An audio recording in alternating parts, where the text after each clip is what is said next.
Hello and welcome to another edition of the Stench of Truth. Just a reminder on Stench of Truth Radio.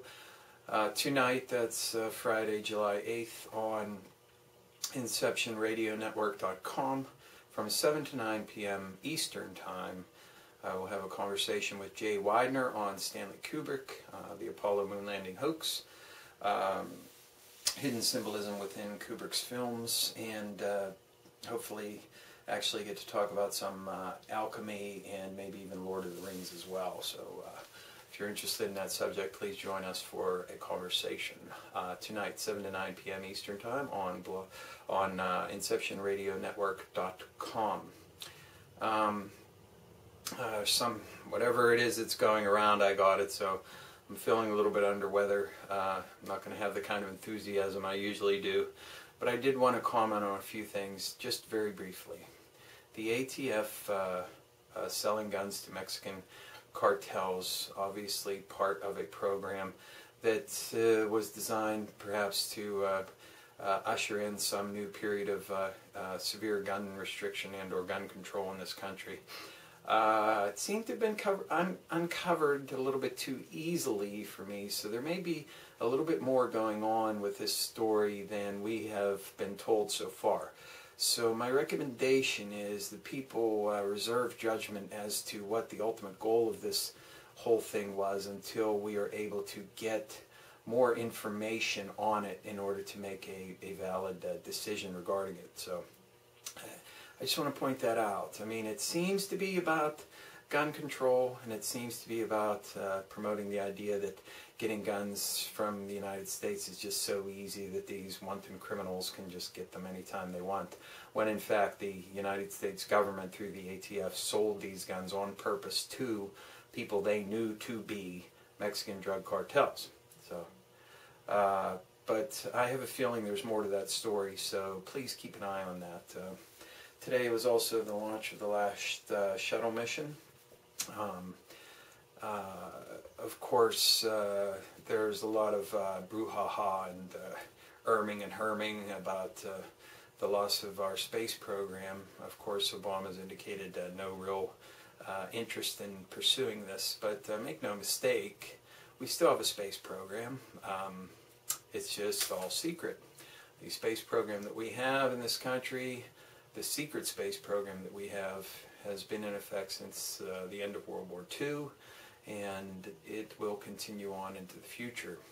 There's no way that we will relinquish our drive for supremacy in space. The only sad part of all of this is the fact that everything is going to be secret now, and behind the scenes there's going to be no kind of oversight or understanding as to what exactly is happening in that space program. So now what we have is basically the secret government is going to pretty much do whatever they want above our heads without our having any knowledge of it. And that's the sad facts of that. Space program is alive and well. It's just all secret. A comment on Charlie Veitch, turning around on 9/11. Big issue, could go on forever about that. Basically, it seems to me that he sold out his position in order to gain quote-unquote mainstream credibility. He's going to be working with a BBC documentary supposedly on 9/11, which I'm sure will support the official government conspiracy theory. That's something that I would like people to always remember when referring to 9/11. Because there is an effort on the part of the so-called mainstream and government supporters to classify everybody who has an alternative point of view as far as what happened on 9/11 as a conspiracy theorist, and their theories as conspiracy theories.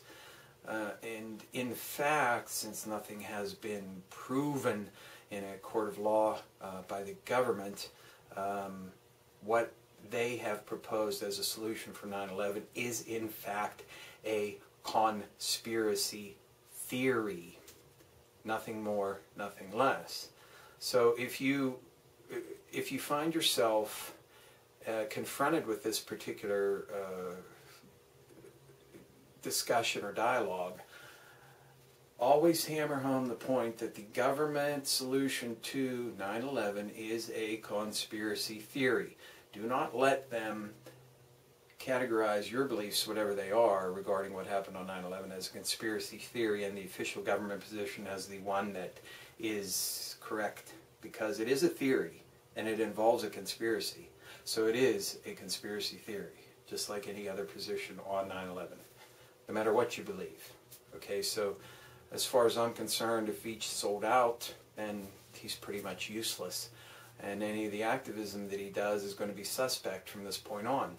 So, you know, if he's going to go on and make money in the mainstream and what have you and get quote-unquote mainstream credibility, then, you know, let him go and just dump him.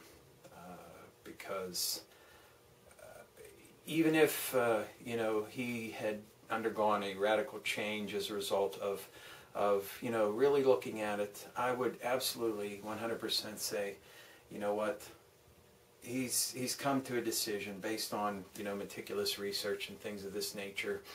But even if he did that and he approached it the way he did, with this ridiculing of the 9/11 Truth people as being a religious cult.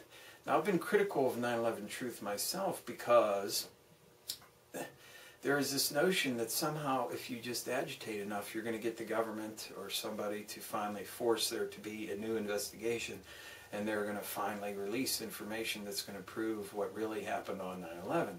And that's just a farce. It's not going to happen. I think it's fine and good that you know, pursue your particular theories and research and all this kind of stuff, but agitating for any kind of new investigation is just pointless, because the government is not going to appoint a commission that's going to come to a conclusion other than what the government wants it to come to. It's as simple as that. The only way that you can actually have that happen is if you reform the government before you actually do that. So that's why you can't push in that direction. You have to push for changing the government and reforming everything from that point of view before you can even hope to have any impact on the other side. I hope I make myself clear on that. So as far as I'm concerned, Veitch, you know, everything is suspect from now on, because in fact, you know, he may have been a plant from the beginning. He may have sold out just recently.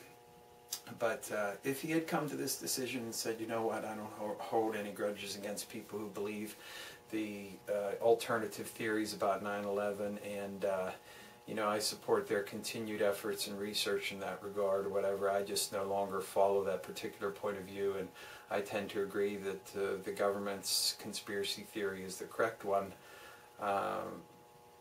I might have a little bit of respect for him in that regard, but it's quite obvious by his tenure and tone and everything that he has brought out since, you know, his initial statements on this, that now he is poised into a position of actually openly attacking the 9/11 Truth movement.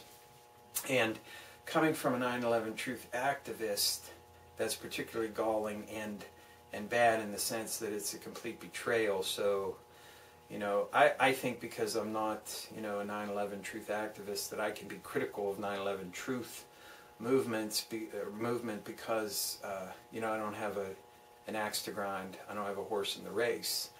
I can just point out the fallacies of what it is that some people are trying to achieve, you know. So it's a direct betrayal by him. So, you know, anything else that he did or is going to do in the future is automatically suspect. So, I mean, as far as I'm concerned, I'm going to throw him under the bus for that reason, which is kind of sad, because a particular approach with the Love Police seemed to have some real potential for effecting change. And of course this calls into question the entire idea of his pre-crime arrest regarding the royal wedding and all of this sort of thing, and the fact that he's going to be involved with a BBC commentary after that whole fiasco happened, it just stinks to high heaven. It really does. So yeah, sorry, bye Charlie Veitch. So anyway, that's for that. Hopefully I'll be feeling better soon and be able to give you a little bit more of a vim and vigor broadcast, but that's pretty much it for today. So thank you. Good day.